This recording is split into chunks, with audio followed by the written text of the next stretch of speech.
And I have something else I want to illustrate just for a moment using this, diagram here of what's really happening to the individual who's suffering with IBS symptoms. Here's the title, irritable bowel syndrome, and this is your colon or large intestine. Again, this is the 6-foot-long tube.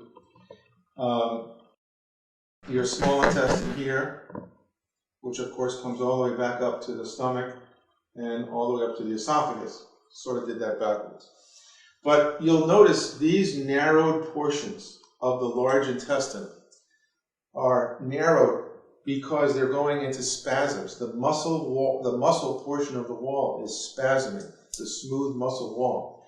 And these areas of narrowing or spasms cause the classical symptoms of irritable bowel syndrome: abdominal pain, altered bowel habits involving constipation or diarrhea, bloating and gas after eating, and occasionally even mucus in the stool is seen quite frequently. Some people will even actually have pencil-thin shaped bowel movements. And the reason that they're pencil-shaped instead of large diameter is because the bowel movement has to go through an area of spasm of the colon that's clamping down on the bowel movement, and so you end up with a pencil-shaped stool. Other people with IBS will describe bowel movements that are almost sausage-like or flat. And the reason they're flattened is because as the bowel, which is typically circular, spasms, sometimes it flattens the bowel movement as the bowel movement's going through the colon, and you end up with a flat bowel movement.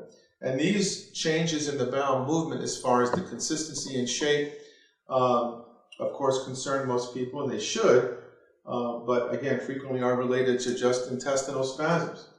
Now, over here, we talked a little bit earlier about gallbladder, and here's biliary dyskinesia, which is just spasms of the gallbladder, but pain in the gallbladder area or persistence of pain after cholecystectomy, after gallbladder removal.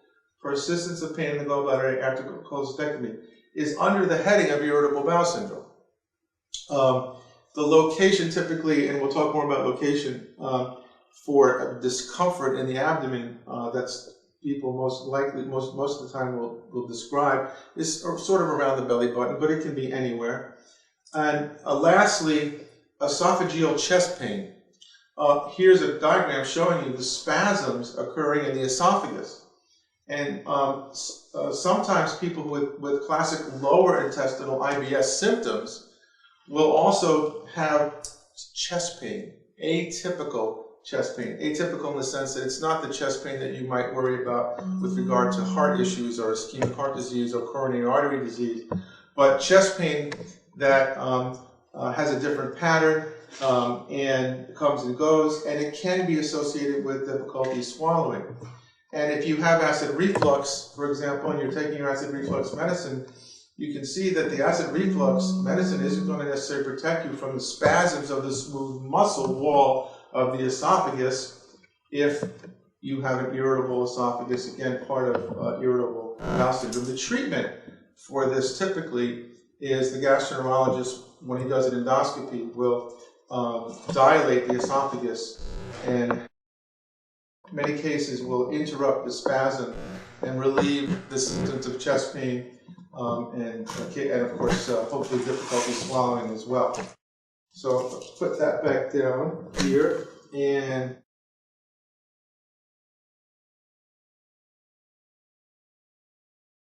okay.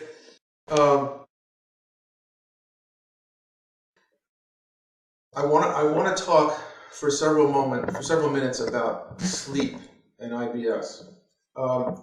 I try to remember to ask all of my patients that come in with moderate to severe IBS about their sleep patterns, and it amazes me how many people will tell me that they either have difficulty initiating sleep, where they have inability to fall asleep, or they'll fall asleep and then they'll have interrupted sleep during the night, and when they wake up, not knowing necessarily what it was that caused them to wake up, have difficulty falling back asleep.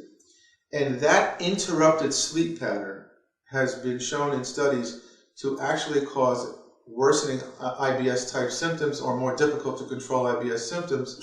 And it's essential, if you're really going to treat the person with IBS completely, to get a sleep history and to address the sleep. Most people will need something to help them sleep initially, whether it's an over-the-counter medicine or prescription medicine from their physician, because again, normal sleep is very important to how the symptoms of IBS are going to, the level of activity of the symptoms of IBS, the change in bowel movements, the abdominal pain, the gas and bloating.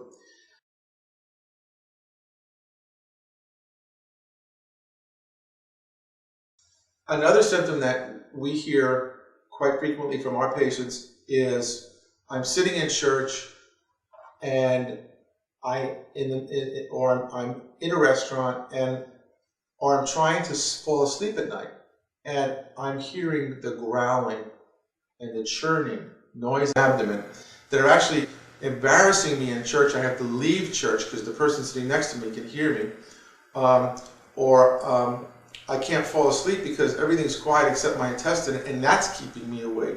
And the medical term for this is borborygmy. And this is a symptom that is frequently related to the IBS picture. And again, this is something that can be treated with medicines most of the time, so that someone doesn't have to leave church, someone doesn't have to be embarrassed in public, someone can get a restful night's sleep and